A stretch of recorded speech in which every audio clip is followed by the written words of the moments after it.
today I'm on the road again. I'm heading up north. Got to take care of some business up here. And I'm also going to try to maybe do a little bit of picking along the way. I don't really have any plans or anything. So I'm in Murfreesboro. They got the whole road closed off, some kind of parade or something happening. And I haven't been over here. Usually I come through here and nothing's open, but look at this. The Emporium.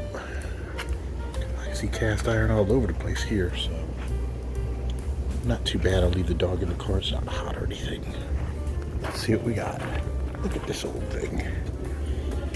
Holes in it. All right. Never seen that. Some interesting stuff. So let's poke our heads in and see.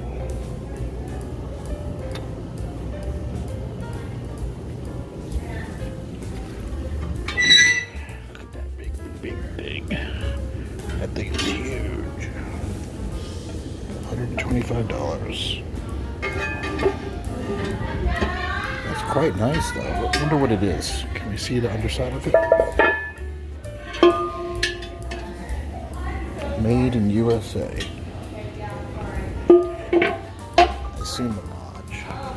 Hi! Hello.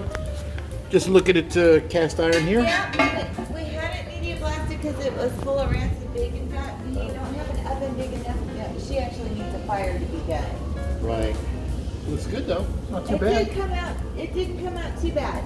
I assume you've got more cast iron just around. I have most of the rest is over here. This one's just too big for me to stick over there because it'll break toes. Okay. But I have a whole bunch of stuff hidden all over the place. We'll walk around and take a look. Look at that big old thing. Some neat pieces here. So, griddle. $45.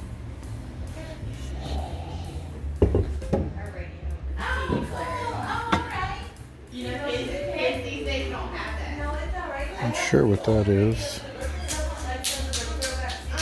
Oh, 3-notch lodge. Let's see. Nice old Wagner. 45.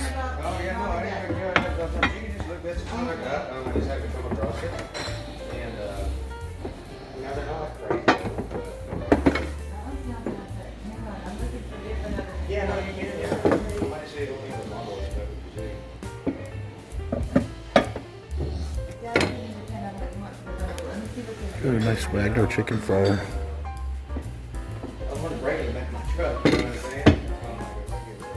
65.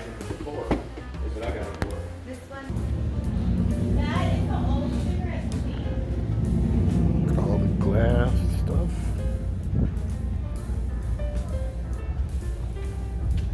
Let's see what we got here. Antique box.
Another one drilled. 135. Neat old place.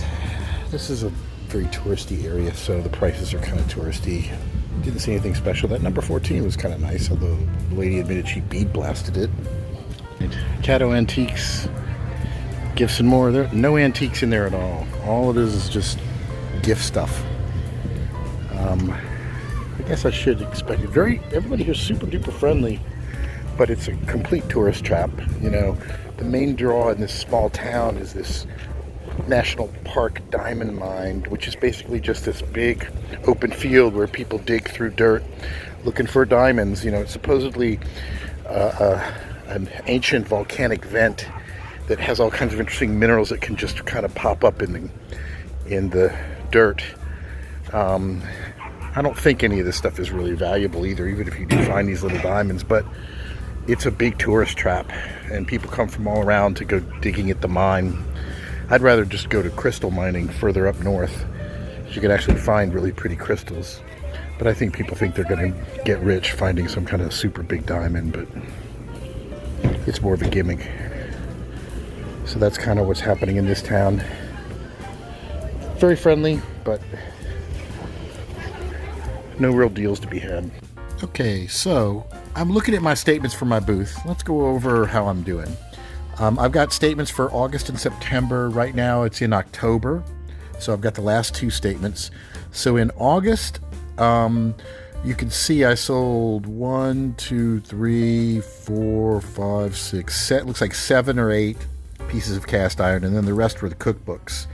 And my gross was $543. That doesn't include the credit card fees or the 15% that they take out when I get this statement.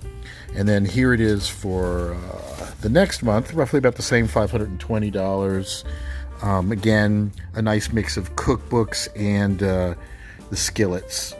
And then if we look up here to my spreadsheet, this shows my entire thing so far. So I've got 8 months going on this thing right now, and I've pulled in a total gross revenue of about $1,900, and I've made $1,164, but once I paid all the rent, I end up with a net profit after 8 months of $187.09. So that's 8 months of operating. Once all my bills are paid, I'm $187.09 ahead. Not necessarily something you're going to retire on. Again, this is not taking into account the value of any of my time or other resources like the electricity to use, electrolysis, or any of that other stuff.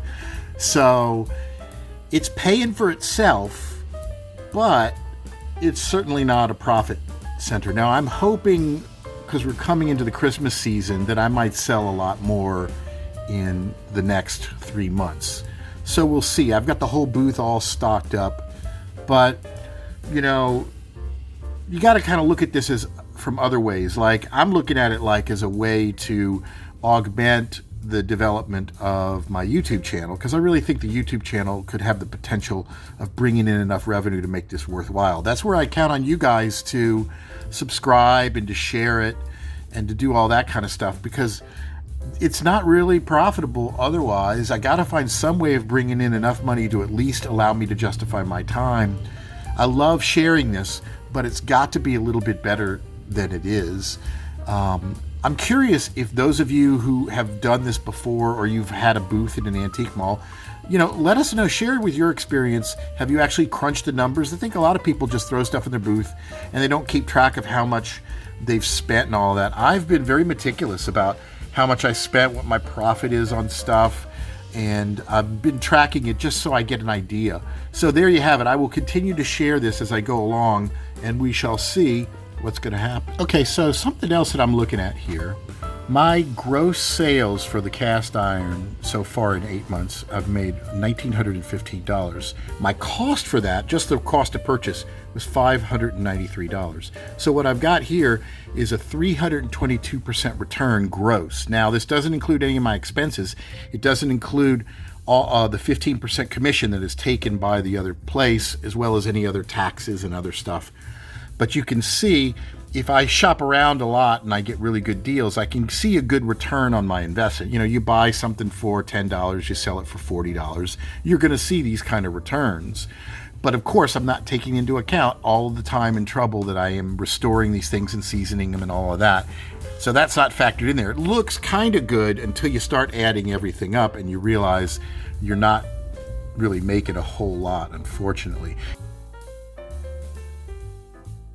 I want to thank everybody for tuning in and enjoying the video series and supporting me thus far by subscribing and clicking like and all of that.